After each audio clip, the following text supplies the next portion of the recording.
സഹോദരീ സഹോദരന്മാരെ, തദ്ദേശ സ്വയംഭരണ സ്ഥാപനങ്ങളിലേക്കുള്ള തെരഞ്ഞെടുപ്പിൻ്റെ അവസാന ഘട്ടത്തിലേക്കാണ് നാം കടന്നിരിക്കുന്നത്. ഇതിൻ്റെ ഭാഗമായി സംസ്ഥാനത്തുടനീളം എല്ലാ പ്രദേശങ്ങളിലും ഇടതുപക്ഷ ജനാധിപത്യ മുന്നണിയുടെ നേതൃത്വത്തിൽ ഇന്ന് വികസന സംഗമം നടക്കുകയാണ്. ഈ സംഗമത്തിൻ്റെ പ്രത്യേകത ഓരോ പ്രദേശത്തും നമ്മുടെ നാടിൻ്റെ ഒരു പരിച്ഛേദം ചിത്രങ്ങളിലൂടെ ഒരുക്കുന്നു എന്നതാണ്. കേരളത്തിലെ വികസന പദ്ധതികൾ,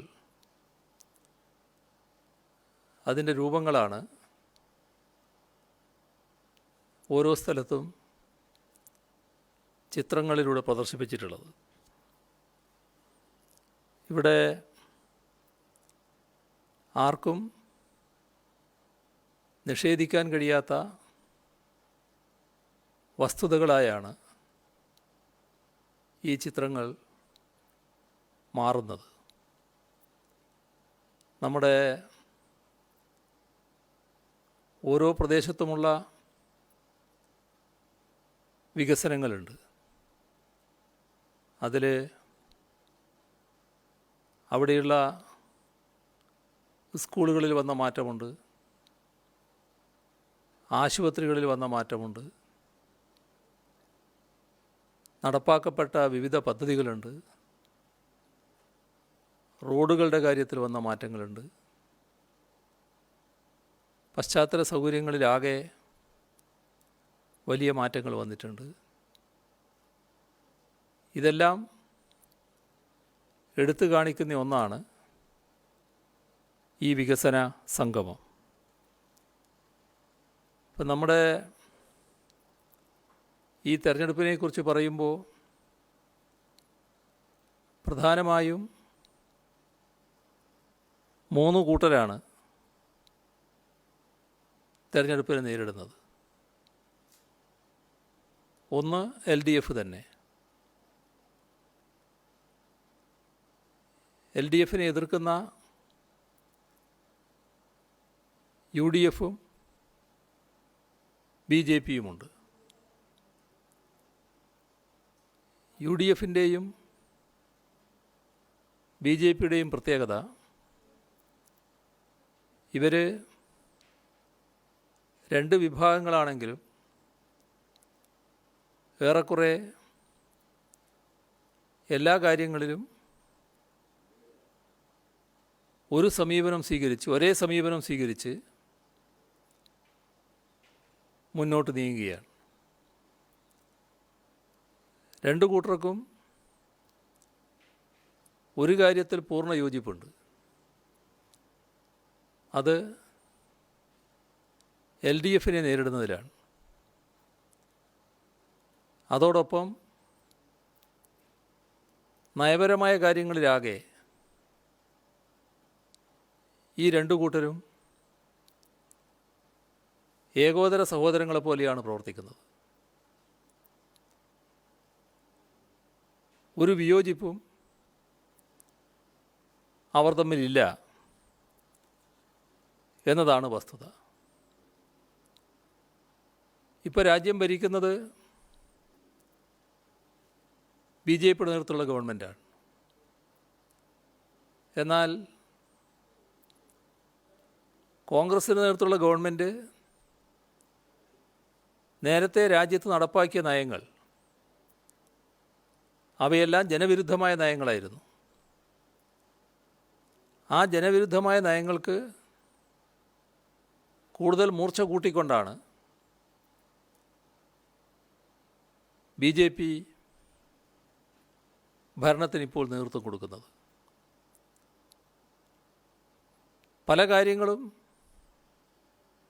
ഇത് തങ്ങളുടെ നയമാണല്ലോ എന്ന് ഓർക്കുന്ന കോൺഗ്രസ് BJP കൊണ്ടുവരുന്ന നയം തങ്ങളുടേതാണല്ലോ എന്ന് ചിന്തിക്കുന്ന കോൺഗ്രസ് പാർലമെൻറ്റിൽ അതിനെ എതിർക്കാനോ തുറന്നു കാണിക്കാൻ പോലുമോ തയ്യാറാകുന്നില്ല എന്നതാണ് നമ്മുടെ അനുഭവം. ഇന്ന് രാജ്യത്ത് ഇതിനുള്ള ഏക ബദൽ ഇടതുപക്ഷമാണ് എന്നത് തർക്കമില്ലാത്ത കാര്യമാണ്. ഇടതുപക്ഷ ജനാധിപത്യ മുന്നണിയുടെ നേതൃത്വത്തിലുള്ള സർക്കാരാണ്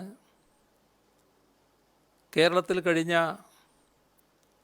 2016 ശേഷം അധികാരത്തിലിരിക്കുന്നത്. 2016 അധികാരത്തിലേറുമ്പോൾ തന്നെ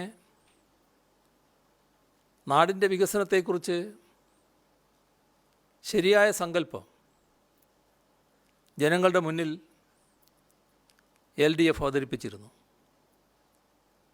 സാമൂഹ്യനീതിയിൽ അധിഷ്ഠിതമായ സർവതല സ്പർശിയായ വികസനം എന്ന കാഴ്ചപ്പാടാണ് LDF മുന്നോട്ട് വച്ചത്. ഇത് വളരെ പ്രധാനമാണ്. വികസനത്തിൽ സാമൂഹ്യനീതി ഉറപ്പുവരുത്തണം. അതോടൊപ്പം തന്നെ എവിടെയെങ്കിലും ഒരിടത്ത് മുളച്ചു നിൽക്കലല്ല, അത് സർവതല സ്പർശിയാവണം. ഇതായിരുന്നു LDF മുന്നോട്ട് വെച്ച കാഴ്ചപ്പാട്. 2016 LDF അധികാരത്തിൽ വരുന്ന സമയം നമ്മുടെ നാടാകെ അന്ന് അധികാരത്തിലിരിക്കുന്ന സർക്കാരിനെക്കുറിച്ച്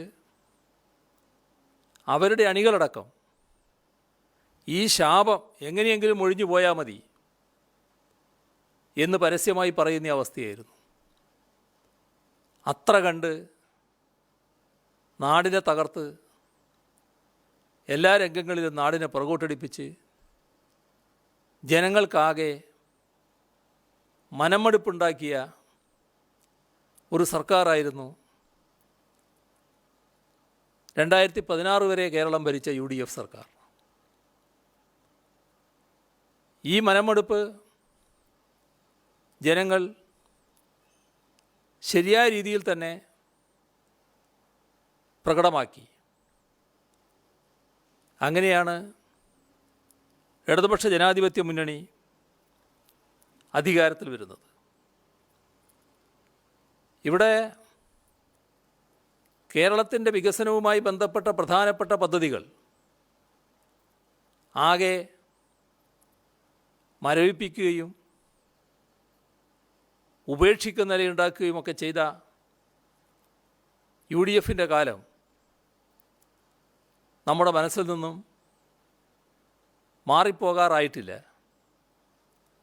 കാരണം 5 വർഷം മുൻപുള്ളൊരവസ്ഥയാണ് നമ്മളിപ്പോൾ ഓർക്കുന്നത്. കേരളത്തിൻ്റെ വികസന കാര്യത്തിൽ ഏറ്റവും പ്രധാനപ്പെട്ട പങ്ക് വഹിക്കാൻ കഴിയുന്ന ഒന്നായിരുന്നു കൊച്ചിയിൽ നിന്ന് മംഗലാപുരത്തേക്ക് പോകുന്ന പ്രകൃതിവാതക പൈപ്പ് ലൈൻ.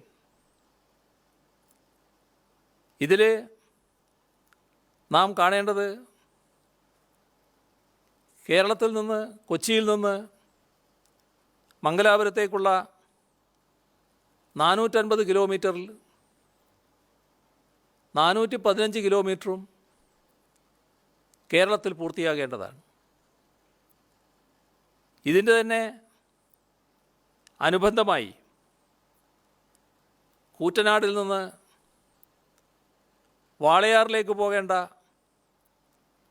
95 kilometre pipe ലൈനുണ്ട്. ഇത് രണ്ടും കൂടിയാൽ 510 കിലോമീറ്റർ പൈപ്പ് ലൈൻ പൂർത്തിയാക്കേണ്ടതായിരുന്നു. എന്നാൽ UDFൻ്റെ കാലത്ത് ആകെ പൂർത്തിയാക്കാൻ കഴിഞ്ഞത് 40 കിലോമീറ്റർ മാത്രമായിരുന്നു. ഇപ്പോൾ LDF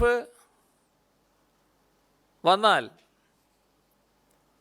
എല്ലാം ശരിയാകുമെന്ന് നേരത്തെ LDF പറഞ്ഞത് എത്രമാത്രം അന്വർത്ഥമാകുന്നു എന്നതാണ് നമ്മുടെ കൺമുന്നിലുള്ളത്. കൊച്ചിയിൽ നിന്നും മാംഗ്ലൂർ കെമിക്കൽ ആൻഡ് ഫെർട്ടിലൈസേഴ്സിലേക്ക് പ്രകൃതിവാതകം എത്തിയിരിക്കുന്നു. അതായത് പൈപ്പ് ലൈൻ പൂർത്തിയായി പ്രകൃതിവാതകം മംഗലാപുരത്തൊരു കമ്പനിയിൽ എത്തിയിരിക്കുന്നു എന്നർത്ഥം. ഇതാണ് LDF പറഞ്ഞ കാര്യം നടപ്പാക്കുന്നതിൻ്റെ ഉത്തമമായ ദൃഷ്ടാന്തം. അതേപോലെ തന്നെയാണ് ദേശീയപാതാ വികസനവുമായി ബന്ധപ്പെട്ട കാര്യം. അതിൻ്റെ ചരിത്രം എല്ലാവർക്കും അറിയാവുന്നതുകൊണ്ട് ഞാൻ ആ കാര്യത്തിലേക്ക് വിശദമായി പോകുന്നില്ല. എന്നാൽ ദേശീയപാതാ വികസനം കേരളത്തിൽ നടക്കില്ല എന്നേറെക്കുറെ എല്ലാവരും ഉറപ്പിച്ചതായിരുന്നു. ഇപ്പോൾ LDF വന്നതിന് ശേഷം അതുമായി ബന്ധപ്പെട്ട് നടത്തിയ പ്രവർത്തനങ്ങൾ, കേന്ദ്ര ഗവൺമെൻറ്റുമായി നടത്തിയ ചർച്ച, അതിൻ്റെ ഭാഗമായി പദ്ധതിയുടെ വിശദാംശങ്ങൾ തയ്യാറാക്കിയത്, ഭൂമിയുടെ വിലവർദ്ധനവിൻ്റെ ഭാഗമായി കേരളം അതിലൊരു ഭാഗം വഹിക്കണമെന്ന് പറഞ്ഞത്, അതിൽ കേരള ഗവൺമെൻറ് തുടർച്ചയായി നടത്തിയ ചർച്ച, അവസാനം കേന്ദ്രമന്ത്രി നിതിൻ ഗഡ്കരിയുടെ അധ്യക്ഷതയിൽ ചേർന്ന യോഗത്തിൽ വെച്ച് സ്ഥലമേറ്റെടുക്കുന്നതിൻ്റെ 25% ചെലവ് സംസ്ഥാനം വഹിക്കാമെന്നേറ്റത്, അതിൻ്റെ ഭാഗമായി 5374 കോടി രൂപ കേരളം നാഷണൽ ഹൈവേ അതോറിറ്റിക്ക് ഭൂമി ഏറ്റെടുക്കാൻ വേണ്ടി മാറ്റിവെച്ച കാര്യം, ഇതിൻ്റെയെല്ലാം ഫലമായിട്ട് എന്ത് സംഭവിച്ചു? 13/10/2020 ഒക്ടോബർ 13 നമ്മുടെ സംസ്ഥാനത്ത് നടക്കില്ല എന്ന് ഒരു കാലത്ത് കരുതിയ ദേശീയപാതയുടെ നിർമ്മാണോദ്ഘാടനം നിർവഹിക്കുന്ന നിലയുണ്ടായി. കേന്ദ്രമന്ത്രി നിതിൻ ഗഡ്കരി കൂടി പങ്കെടുത്തുകൊണ്ട് നടന്ന ചടങ്ങ് ഇപ്പോൾ ചില സെക്ടറുകളിൽ ടെൻഡർ നടപടികളാകെ പൂർത്തീകരിച്ചു. അവിടെയാണ് നിർമ്മാണ പ്രവർത്തനങ്ങൾ തുടങ്ങുന്നത്. തലപ്പാടി മുതൽ ചെങ്ങള വരെ, ചെങ്ങള മുതൽ നീലേശ്വരം വരെ, നീലേശ്വരം മുതൽ തളിപ്പറമ്പ് വരെ, തളിപ്പറമ്പ് മുതൽ മുഴപ്പിലങ്ങാട് വരെ, ഇങ്ങനെയുള്ള 4 സെക്ടറുകളിൽ പണി ആരംഭിക്കാൻ പോകുന്നു. അതോടൊപ്പം 2 പാലം, പാലൊളിപ്പാലവും മൂരാട് പാലവും, അതും നിർമ്മാണം ആരംഭിക്കുന്നു. ഇവയെല്ലാറ്റിനും കൂടി 9694 കോടി രൂപയാണ് ചെലവിടുന്നത്. ഇത് LDF ഉണ്ടായിരുന്നില്ലെങ്കിൽ, LDF ആയിരുന്നില്ല ഇവിടെ ഭരണത്തിലെങ്കിൽ, കഴിഞ്ഞ 2011 മുതൽ 16 വരെ എന്താണോ ഉണ്ടായത് അതേ അവസ്ഥ തന്നെ ആവർത്തിക്കുമായിരുന്നു. ഒരു ഇഞ്ച് മുന്നോട്ട് പോകുമായിരുന്നില്ല. അതേപോലെ തന്നെ പ്രധാനപ്പെട്ട ഒരു പവർ ലൈൻ കൂടംകുളത്ത് നിന്നുള്ള വൈദ്യുതി നമ്മുടെ നാട്ടിലേക്ക് എത്തിക്കാനുള്ള ഇടമൺ കൊച്ചി പവർ ഹൈവേ അതും പൂർത്തിയാക്കാനാകാതെ പവർ ഗ്രിഡുകാർ പണി ഉപേക്ഷിച്ച് പോകാൻ തയ്യാറായതാണ്. അതും ഇപ്പോൾ പൂർത്തിയാക്കാൻ നമുക്ക് കഴിഞ്ഞിരിക്കുന്നു. ഇതും LDF ആയിരുന്നില്ലെങ്കിൽ ഇവിടെ പൂർത്തിയാകുമായിരുന്നില്ല. ഇതേപോലെ തന്നെ ശ്രദ്ധിക്കപ്പെടേണ്ട ഒരു കാര്യമാണ് കോവളം മുതൽ ബേക്കൽ വരെയുള്ള ജലപാത. ആ ജലപാത ഒരു സംശയവുമില്ലാതെ നമ്മുടെ സംസ്ഥാനത്ത് പൂർത്തിയാകുന്ന നിലയിലേക്ക് എത്തിക്കൊണ്ടിരിക്കുകയാണ്. വർക്കലയിലെ ഒരു തുരങ്കവുമായി ബന്ധപ്പെട്ട പ്രശ്നമുണ്ട്. കൊല്ലം തോടിൻ്റെ ഒരു ഭാഗവുമായി ബന്ധപ്പെട്ട പ്രശ്നമുണ്ട്. ഏതാനും നാളുകൾ കൊണ്ട് പരിഹരിക്കാവുന്നവയാണത്. അങ്ങനെ വരുമ്പോൾ കോവളം മുതൽ ബേക്കൽ വരെയാണ് നമ്മൾ ഉദ്ദേശിച്ചതെങ്കിലും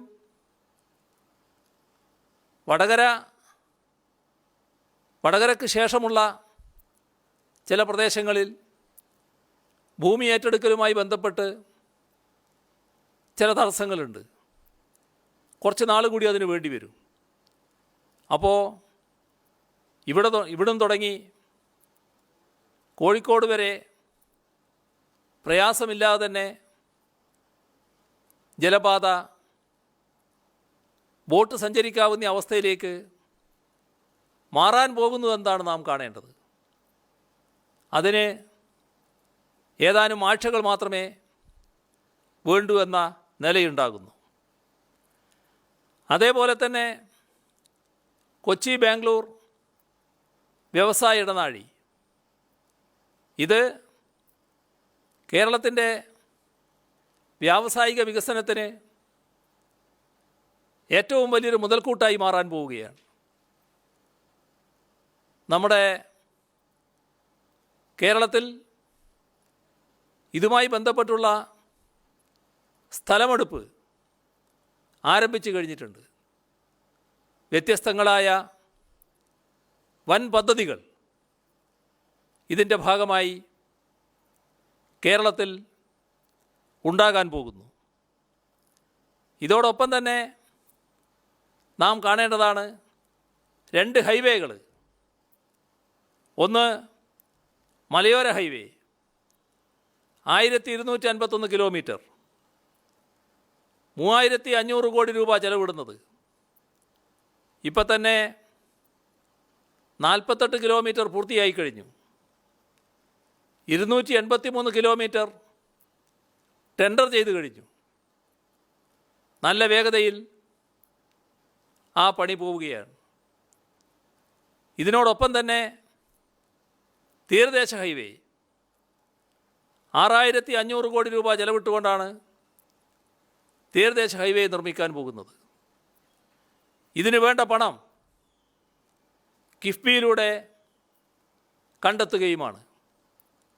അപ്പോൾ നാടിൻ്റെ പശ്ചാത്തല സൗകര്യ വികസനം, നാഷണൽ ഹൈവേ വലിയ തോതിൽ വികസിക്കുന്നു. 2 ഭാഗത്ത് 2 ഹൈവേകൾ, മലയോര ഹൈവേയും തീരദേശ ഹൈവേയും വരുന്നു. അതിനോടൊപ്പം തന്നെ കോവളം മുതൽ ബേക്കൽ വരെയുള്ള ജലപാതയും യാഥാർത്ഥ്യമാകുന്നു. ഇതോടൊപ്പം നമ്മുടെ കൊച്ചി നഗരത്തിലെ മെട്രോ യാഥാർത്ഥ്യമാക്കുക മാത്രമല്ല, അത് വിപുലീകരിക്കാൻ കഴിഞ്ഞിരിക്കുന്നു. കൊച്ചി വാട്ടർ മെട്രോ അതിനോടൊപ്പം നല്ല രീതിയിൽ തന്നെ പ്രാവർത്തികമാകുന്നു. ഇതിൻ്റെ കൂടെ ഏറ്റവും പ്രധാനപ്പെട്ട മാറ്റം കേരളത്തിൽ സൃഷ്ടിക്കുന്നതാണ് കെ-ഫോൺ പദ്ധതി, Kerala fibre optic network. Internet അവകാശമായി പ്രഖ്യാപിക്കുന്നു. നമ്മുടെ സംസ്ഥാനത്ത് 1517 കോടി രൂപ മുതൽ മുടക്കിലുള്ളൊരു പദ്ധതി, 25 ലക്ഷം കുടുംബങ്ങൾക്കാണ് സൗജന്യ ഇൻ്റർനെറ്റ് അവകാശം വരാൻ പോകുന്നത്. 2000 സൗജന്യ വൈഫൈ സ്പോട്ടുകൾ ഇപ്പോൾ തന്നെ യാഥാർത്ഥ്യമായി കഴിഞ്ഞിരിക്കുന്നു. ഇതൊക്കെ LDF അല്ലായിരുന്നുവെങ്കിൽ നാടിന് ചിന്തിക്കാൻ കഴിയുന്ന കാര്യമാണോ? ഇത്തരം കാര്യങ്ങൾ നടപ്പാകുമ്പോൾ പല കുത്തകകൾക്കും വല്ലാത്ത അസ്വസ്ഥതയുണ്ടാവും. അത് സ്വാഭാവികമാണ്. LDF കുത്തകകൾക്കുണ്ടാകുന്ന അസ്വസ്ഥതയെക്കുറിച്ചല്ല ചിന്തിക്കുന്നത്, നാടിനും നാട്ടുകാർക്കും ഉണ്ടാകുന്ന സൗകര്യത്തെക്കുറിച്ചാണ് ചിന്തിക്കുന്നത്. അതുകൊണ്ടാണ് ഇത്തരം പദ്ധതികൾ ഒരു മുടക്കവുമില്ലാതെ നടപ്പാക്കാൻ LDF നേതൃത്വം കൊടുക്കുന്നത്. നമ്മുടെ IT മേഖല രാജ്യത്തിന് തന്നെ മാതൃകയായാണ് നിലകൊള്ളുന്നത്. ഈ ഘട്ടത്തിൽ വലിയ തോതിലുള്ള വികസനം IT രംഗത്ത് യാഥാർത്ഥ്യമാക്കാൻ കഴിഞ്ഞിരിക്കുന്നു. 52,44,000 ചതുരശ്ര അടി അധിക IT സ്പേസ് നമുക്കിവിടെ ഒരുക്കാൻ കഴിഞ്ഞിരിക്കുന്നു. പുതിയ 292 കമ്പനികൾ IT മേഖലയിൽ വന്നിരിക്കുന്നു. സ്റ്റാർട്ടപ്പുകൾ കേരളത്തിൽ വലിയ തോതിലാണ് വരുന്നത്. 2200 സ്റ്റാർട്ടപ്പുകൾ ഇവിടെ ഉണ്ടായിരിക്കുന്നു. 1200 കോടി രൂപയുടെ നിക്ഷേപം, 739 കോടിയുടെ കോർപ്പസ് ഫണ്ട് ഇതിൻ്റെയെല്ലാം ഭാഗമായി കേരളത്തിലെത്തിയിരിക്കുന്നു.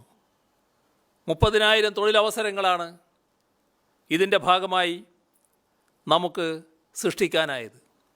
ഇതിൻ്റെയെല്ലാം ആകെ ഫലമായാണ് കേരളത്തിന് സ്റ്റാർട്ടപ്പ് റാങ്കിങ്ങിൽ ഇന്ത്യയിലെ ഏറ്റവും മികച്ച സംസ്ഥാനം എന്ന സ്ഥാനം ലഭിക്കുന്നതിനിടയായത്.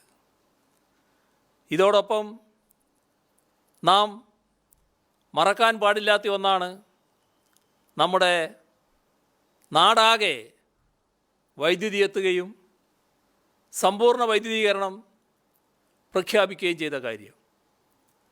ഈ കാലയളവിൽ പവർ കട്ടോ ലോഡ് ഷെഡിങ്ങോ അനുഭവിക്കേണ്ടി നമുക്ക് വന്നില്ല. കൃത്യമായ ധാരണയോടെ തന്നെ വൈദ്യുതി രംഗം മെച്ചപ്പെട്ടു വരുന്നത് നമുക്ക് കാണാൻ കഴിയുന്നു. ഇതിൻ്റെ കൂടെ കേരളത്തിൻ്റെ വ്യാവസായിക മേഖല അത് കൂടുതൽ കരുത്താർജിക്കുന്നു. പൊതുമേഖലാ സ്ഥാപനങ്ങൾ UDFൻ്റെ കാലത്ത് നഷ്ടത്തിലേക്ക്, അതോടൊപ്പം വിറ്റു തുലക്കാനുള്ള നീക്കം, അതിനെതിരെ ശക്തമായ പ്രക്ഷോഭം, തൊഴിലാളികളും നാട്ടുകാരും ബഹുജനങ്ങളും എല്ലാം അണിനിരന്നുകൊണ്ടുള്ള പ്രക്ഷോഭം. ഇപ്പോഴോ ആ നഷ്ടത്തിൽ പ്രവർത്തിച്ച പൊതുമേഖലാ സ്ഥാപനങ്ങൾ അന്ന് 131 കോടിയിലധികമാണ് നഷ്ടം. അവ മുഴുവൻ നികത്താനായി. നമ്മൾ ഈ ഘട്ടത്തിൽ നേരിടേണ്ടി വന്ന പ്രയാസങ്ങൾ എത്ര വലുതാണെന്ന് ആലോചിച്ച് നോക്ക്. എന്തെല്ലാം പ്രതിസന്ധിയാണ് നമുക്ക് നേരിടേണ്ടി വന്നത്.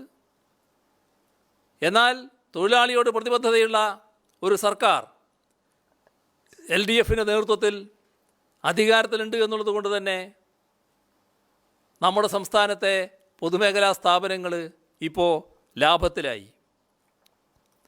നമ്മുടെ പൊതുമേഖലാ സ്ഥാപനങ്ങൾ ലാഭത്തിലാക്കി എന്ന് മാത്രമല്ല, ഇന്ത്യ ഗവൺമെൻറ് കേരളത്തിലെ ചില പൊതുമേഖലാ സ്ഥാപനങ്ങൾ വിറ്റു തുലക്കാൻ ശ്രമിക്കുമ്പോൾ അയ്യോ ചെയ്യല്ലേ, ഞങ്ങൾ ഏൽപ്പിച്ചോളൂ, ഞങ്ങൾ നടത്തിക്കോളാം എന്ന് പറഞ്ഞുകൊണ്ട് അവ ഏറ്റെടുക്കാൻ LDF സർക്കാർ തയ്യാറാകുന്നു. അപ്പോഴും ഉടക്ക് വെക്കാൻ കേന്ദ്ര സർക്കാർ മുന്നോട്ട് വരുന്നു. ആ ഉടക്കിനെയെല്ലാം മറികടന്നുകൊണ്ട് ഏറ്റെടുക്കാനുള്ള നടപടികളുമായി കേരള സർക്കാർ മുന്നോട്ട് പോകുന്നു. ഇതെല്ലാം നമ്മുടെ നാട്ടിലെ തൊഴിലാളികൾക്ക് വേണ്ടിയാണ്. പൊതുമേഖലാ സ്ഥാപനങ്ങൾ സംരക്ഷിക്കണമെന്ന LDFിൻ്റെ പ്രതിജ്ഞാബദ്ധമായ നിലപാടിൻ്റെ ഭാഗമായുമാണ്. ഇവിടെ പൊതുമേഖലാ സ്ഥാപനങ്ങൾ മാത്രമല്ല, സ്വകാര്യ മേഖലയിലെ നിക്ഷേപങ്ങൾ വലിയ തോതിൽ നമ്മുടെ സംസ്ഥാനത്ത് വർദ്ധിക്കണം എന്ന കാഴ്ചപ്പാടോടെ തന്നെയാണ് സർക്കാർ കാര്യങ്ങൾ നീക്കിയത്. അതിനാദ്യം വേണ്ടത് നിക്ഷേപ സൗഹൃദ സംസ്ഥാനമായി നമ്മുടെ കേരളം മാറലാണ്. അതിനാവശ്യമായ നടപടികളിലേക്ക് നാം കടന്നു. നമുക്ക് വേണ്ടിടത്തോളം ദുഷ്പേര് ചിലരെല്ലാം കൂടി ചാർത്തി തന്നിരുന്നു. ആ ദുഷ്പേരിനൊന്നും കേരളം അർഹമല്ലെങ്കിലും അനാവശ്യമായ ചിലത് നമ്മുടെ തലയിൽ ചാർത്തി വെച്ചിരുന്നു. അതായത് കേരളം നിക്ഷേപ സൗഹൃദ സംസ്ഥാനമല്ല, ഇവിടെ നിക്ഷേപത്തിന് പറ്റില്ല, വ്യവസായികൾ വന്നാൽ വലിയ വിഷമത്തിലാകും എന്നൊക്കെയുള്ള പ്രചരണങ്ങൾ. യഥാർത്ഥത്തിൽ വസ്തുതാവിരുദ്ധമായ പ്രചരണം. നമ്മുടെ കേരളത്തിൽ വ്യവസായം നടത്തുന്ന വൻകിട വ്യവസായികളുണ്ട്. അവരെല്ലാം തുറന്ന് സമ്മതിക്കുന്നൊരു കാര്യമുണ്ട്.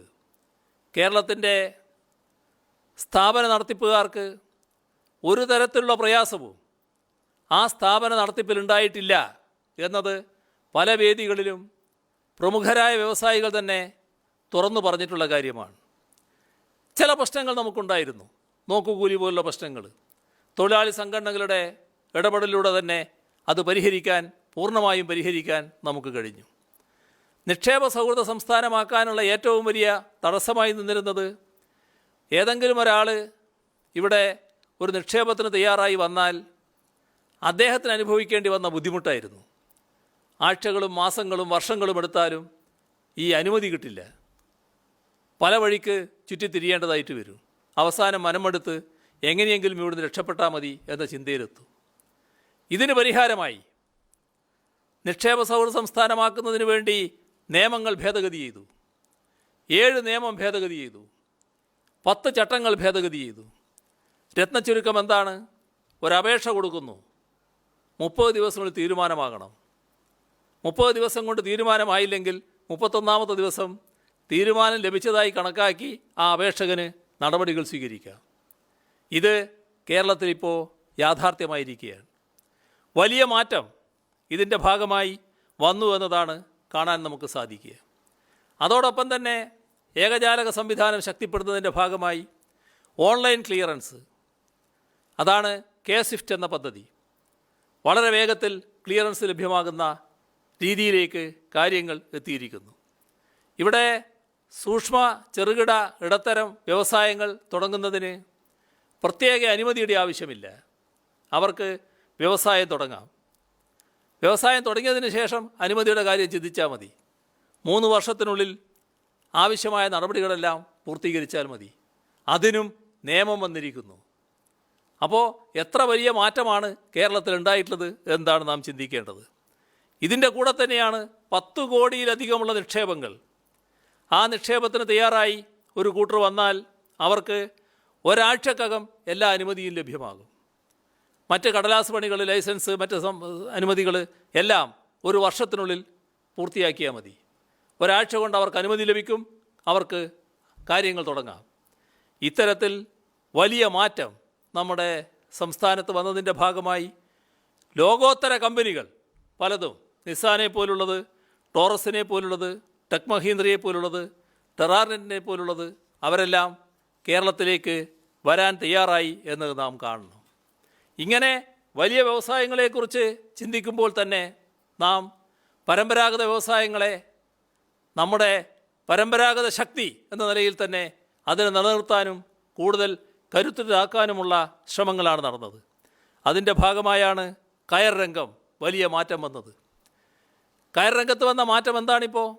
നേരത്തെ കയർ രംഗത്ത് ഒരു തൊഴിലാളിക്ക് ശരാശരി ലഭിച്ചിരുന്ന വരുമാനം 13,380 രൂപയായിരുന്നു. ആ 13,380ൻ്റെ സ്ഥാനത്ത് ഇപ്പോൾ 29,088 രൂപയായി വർദ്ധിച്ചു. ഇതാണ് മാറ്റം. ഇതാണ് LDFിൻ്റെ നേട്ടം.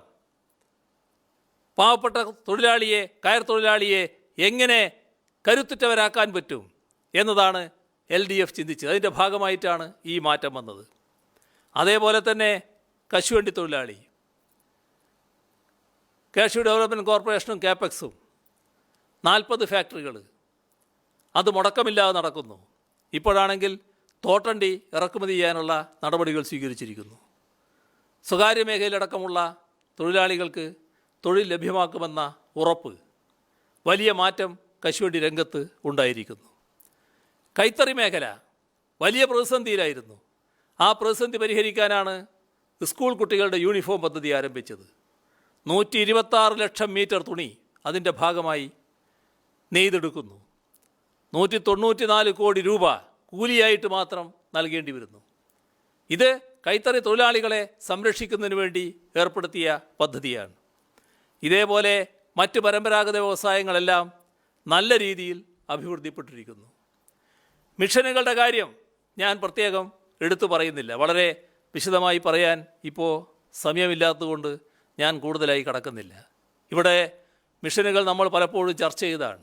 നമ്മുടെ ലൈഫ് മിഷൻ്റെ ഭാഗമായുള്ള വീടുകൾ 2,40,000 വീടുകളാണ് പൂർത്തിയായിട്ടുള്ളത്. ഈ മാസം, ഇന്ന് ഡിസംബർ 3, ഈ ഡിസംബർ മാസം 2,50,000 വീടുകളാണ് പൂർത്തിയാകാൻ പോകുന്നത്. 2,50,000 കുടുംബങ്ങൾക്ക് നമ്മുടെ കേരളത്തിൽ വീടില്ലാത്തവർക്ക് വീട് ലഭിക്കാൻ പോകുന്നു എന്നതാണ് നാം കാണേണ്ടത്. അതേപോലെ തന്നെ പ്രധാനമാണ് ഹരിത കേരള മിഷൻ്റെ ഭാഗമായി വന്നിട്ടുള്ള മാറ്റങ്ങൾ. മാലിന്യ സംസ്കരണ രംഗത്ത് വന്ന മാറ്റം, മറ്റ് ഒട്ടേറെ മാറ്റങ്ങൾ, പരിസ്ഥിതി സൗഹൃദമായിട്ടുള്ള അന്തരീക്ഷമുണ്ടാക്കിയത്, അങ്ങനെ കേരളത്തിൻ്റെ അന്തരീക്ഷത്തിൽ തന്നെ വലിയ മാറ്റമുണ്ടാക്കാൻ നമുക്ക് സാധിച്ചു. നദികളും കുളങ്ങളും തോടുകളും എല്ലാം വലിയ തോതിൽ പുനർജനിക്കുന്ന അവസ്ഥയുണ്ടായി. ആർദ്രം മിഷൻ്റെ ഭാഗമായി പ്രൈമറി ഹെൽത്ത് സെൻ്ററുകൾ തൊട്ട് നമ്മുടെ മെഡിക്കൽ കോളേജ് ആശുപത്രികൾ വരെ വന്ന മാറ്റം ആർക്കും നേരിട്ട് അനുഭവപ്പെടുന്ന കാര്യമാണ്. ഈ കോവിഡ് കാലത്ത് നമുക്ക് പിടിച്ചു നിൽക്കാൻ കഴിഞ്ഞത് ആർദ്രത്തിൻ്റെ ഭാഗമായി നാം ആരോഗ്യരംഗത്ത് വരുത്തിയ മാറ്റങ്ങളാണ്. അതുപോലെ തന്നെയാണ് നമ്മുടെ പൊതുവിദ്യാഭ്യാസ സംരക്ഷണ യജ്ഞം. പൊതുവിദ്യാഭ്യാസ സംരക്ഷണ യജ്ഞത്തിൻ്റെ ഭാഗമായി കേരളത്തിൽ ഇന്ന് 5 ലക്ഷത്തിൽ പരം കുട്ടികൾ പുതുതായി പൊതുവിദ്യാലയങ്ങളിൽ എത്തിച്ചേർന്നിരിക്കുന്നു. ഇങ്ങനെയുള്ള മാറ്റങ്ങൾ നമുക്ക് കൊണ്ടുവരാൻ കഴിഞ്ഞിരിക്കുന്നു. ഇവിടെ കിഫ്ബി 50,000 കോടി രൂപയുടെ പദ്ധതികൾ പശ്ചാത്തല സൗകര്യ വർധനവിന് വേണ്ടി ഉപയോഗിക്കും എന്നാണ് നാം കണ്ടിരുന്നത്. പക്ഷേ 60,102 കോടി 51 ലക്ഷം രൂപയുടെ 821 പദ്ധതികൾക്ക് ഇപ്പം തന്നെ അംഗീകാരമായി കഴിഞ്ഞു. നമ്മുടെ 433 പദ്ധതികൾ ടെൻഡർ നടപടികളെല്ലാം പൂർത്തിയായി നിർമ്മാണത്തിലേക്ക് കടന്നിരിക്കുന്നു. നാം നേരിട്ട മഹാപ്രളയം, ആ മഹാപ്രളയം തകർത്തെറിഞ്ഞ കേരളം, ആ കേരളത്തെ തിരികെ പിടിക്കാൻ 10,000 കോടിയിലേറെ രൂപയാണ് നാം ചെലവിടാൻ തയ്യാറായത്. ഇവിടെ റീബിൽഡ് കേരള ഇനീഷ്യേറ്റീവിൻ്റെ ഭാഗമായി 5,770 കോടി രൂപയുടെ പ്രോജക്റ്റുകൾക്ക് ഭരണാനുമതി നൽകിയിരിക്കുന്നു. Alappuzha Changanassery semi elevated highway പോലുള്ള വലിയ പദ്ധതികൾ ഇതിൻ്റെ ഭാഗമായി രൂപം കൊള്ളുകയാണ്. ഇതോടൊപ്പം തന്നെ നമ്മുടെ സംസ്ഥാനത്ത് വലിയ മാറ്റം സുഭിക്ഷ കേരളം എന്ന പദ്ധതിയിലൂടെ നടപ്പാക്കാൻ നമ്മൾ ഉദ്ദേശിക്കുന്നു. കാർഷിക രംഗത്തും മൃഗസമ്പത്തിൻ്റെ കാര്യത്തിലും പാലുൽപാദനത്തിൻ്റെ കാര്യത്തിലും മത്സ്യോൽപാദനത്തിൻ്റെ കാര്യത്തിലും എല്ലാം വലിയ മാറ്റം, കുടുംബങ്ങളുടെ വരുമാനത്തിൽ വലിയ മാറ്റം ഇതിലൂടെ ഉണ്ടാക്കാനാണ് ശ്രമിക്കുന്നത്. അതോടൊപ്പം കാർഷിക രംഗം വൻതോതിൽ മെച്ചപ്പെടുന്നു. 1,70,000 ഹെക്ടർ നെൽകൃഷി 2,38,000 ഹെക്ടറായി വർദ്ധിച്ചിരിക്കുന്നു. 23,515 ഹെക്ടർ തരിശുഭൂമി കൃഷി ഇറക്കുന്ന നില വന്നിരിക്കുന്നു. പച്ചക്കറി 6,28,000 മെട്രിക് ടണ്ണായിരുന്നു നേരത്തെ, അതിപ്പോൾ 15 ലക്ഷം മെട്രിക് ടണ്ണായി മാറിയിരിക്കുന്നു. 14 പച്ചക്കറികൾക്ക് തറവില ഈ നവംബർ മുതൽ നമുക്ക് നടപ്പാക്കാൻ കഴിഞ്ഞിരിക്കുന്നു. പാൽ സ്വയം പര്യാപ്തതയിലേക്ക് നാം പോകുന്നു. അങ്ങനെ നമ്മുടെ നാട് എല്ലാ രീതിയിലും മാറ്റം കുറിക്കാൻ LDFന് കഴിഞ്ഞിരിക്കുന്നു. ഇത് LDF ആയതുകൊണ്ടല്ലേ സാധിച്ചത്. ഇതാണ് നാം ചിന്തിക്കേണ്ടത്. LDF ആയിരുന്നില്ല, നേരത്തെയുള്ള UDF ആയിരുന്നു ഇവിടെ തുറന്നിരുന്നെങ്കിൽ ഈ ഒരു മാറ്റവും ഉണ്ടാകില്ല എന്ന് മാത്രമല്ല, പഴയതിനേക്കാളും മോശമായ അവസ്ഥയിലേക്ക് പിറകോട്ട് പോകുമായിരുന്നു. അവിടെയാണ് നമ്മുടെ നാട് ഈ എല്ലാ പ്രതിസന്ധിയും നേരിടേണ്ടി വന്നിട്ടും, പ്രളയം, മഹാപ്രളയം, അതിനെ തുടർന്നുള്ള കാലവർഷക്കെടുതി, അതിൻ്റെ കൂടെ മറ്റ് പ്രതിസന്ധികൾ എല്ലാം വന്നിട്ടും നമുക്ക് പിടിച്ചു നിൽക്കാൻ കഴിഞ്ഞത്. ഇപ്പോൾ മഹാമാരി നമ്മെ വേട്ടയാടുന്നു. എങ്കിലും ലോകത്തിന് മാതൃകയായി കേരളം ഉയർന്നു നിൽക്കുന്നു. അത് ഈ ഒരു പ്രത്യേകത കൊണ്ടാണ്. നാടും നാട്ടുകാരും എല്ലാം ഒത്തുചേർന്നുകൊണ്ടാണ് നാം ഈ നേട്ടം നേടിയത്. ഇത് നമുക്ക് നിലനിർത്താനാവണം. ഇത് തകർക്കാൻ ഒരു കൂട്ടർ ശ്രമിച്ചുകൊണ്ടിരിക്കുന്നു. ആ ശ്രമിക്കുന്ന ശക്തികളെ തിരിച്ചറിയുക, അവരെ ഒറ്റപ്പെടുത്തുക. ഈ മാറ്റം കൂടുതൽ ശക്തിപ്പെടുത്തുന്നതിനു വേണ്ടി ഇടതുപക്ഷ ജനാധിപത്യ മുന്നണിയെ വിജയിപ്പിക്കുക. ഇടതുപക്ഷ ജനാധിപത്യ മുന്നണി സ്ഥാനാർത്ഥികൾക്ക് വലിയ ഭൂരിപക്ഷം നൽകി വിജയിപ്പിക്കുക എന്ന് അഭ്യർത്ഥിച്ചുകൊണ്ട് മറ്റു കൂടുതൽ കാര്യങ്ങളിലേക്ക് കടക്കാതെ അവസാനിപ്പിക്കുന്നു. നിങ്ങൾക്കെൻ്റെ അഭിവാദ്യങ്ങൾ.